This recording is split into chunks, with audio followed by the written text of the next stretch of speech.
তোমার কি মাথায় ঘুমটা থাকে না? ঘরে তো শ্বশুর বাসুর রয়েছে। ভুল হয়ে গেছে মা, ভুল হয়ে গেছে, আর এমন হবে না। আসলে আমি খেয়াল করিনি মা। বলুন বলুন। বলি বৌমা, ঘরে কি সিঁদুর কৌটোতে সিঁদুর ছিল না? সিঁদুরটা যে চবড়া করে পড়তে হয় সেটা জানো না? তবে তো ঘরে লক্ষ্মী আসবে, টিপটা একটু বড় করে পড়বে। ভুল হয়ে গেছে মা, এর পরের বার দিয়ে আপনার মতো বড় করে সিঁদুর করবো, আর ওই যে অনেক বড় করে টিপ করবো। এবার বলুন আজকে রান্না কি করবো?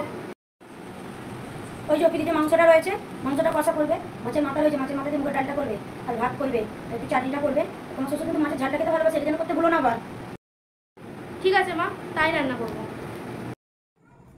উফ বাবা, কি করবো, আবার পাকাটা খারাপ হয়ে গেল। সামনের মাসে তো বাবু পাকাটা সারিয়ে আনলো। বৌমার বাবা কি সবই সস্তাতে দিয়েছে? হ্যাঁ গা বৌমা, এদিকে একবার শুনে যাও তো।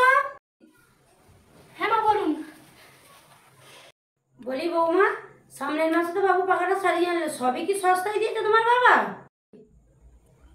আবার খারাপ হয়ে গেছে? বলছি মা, দয়া করে বাবা তুলে কিছু বলবেন না। আবার মুখে মুখে চপা, যাও গিয়ে রান্না করো, নাহলে বাপের বাড়ি দিয়ে আসবো।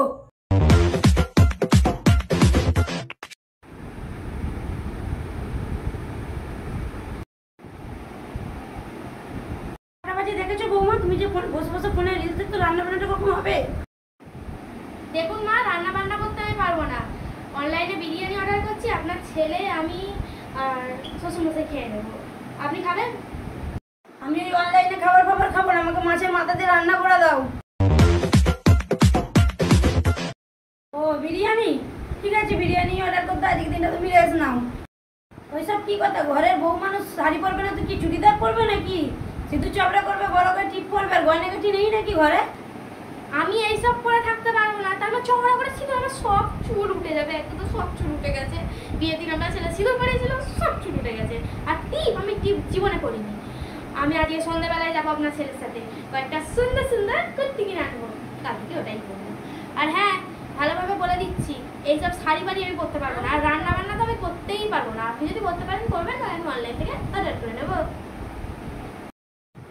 কোথায় ভেবেছিলাম ছেলেটাকে দেখে শুনে একটু বিয়ে দেবো, মাঝিলাম ক্যাশ নেবো, ঘরে একটু জিনিসপত্র নেবো, তা নয় করতে গেলে একটা পেদিনিকে তুলে নিয়ে চলে এসে রান্না বান্না করতে পারে না, কিচ্ছু পারে না। ছি ছি, আপনাদের মানসিকতা কতটা বাজে। বলি আমি আসার আগে কি আপনারা খেতে পেতেন না, শুতে পেতেন না, হাওয়া খেতে পেতেন না? টাকা পয়সা কি ছিল না? দেখুন মা, মা বাবা তুলে কোনো রকম কথা বলবেন না।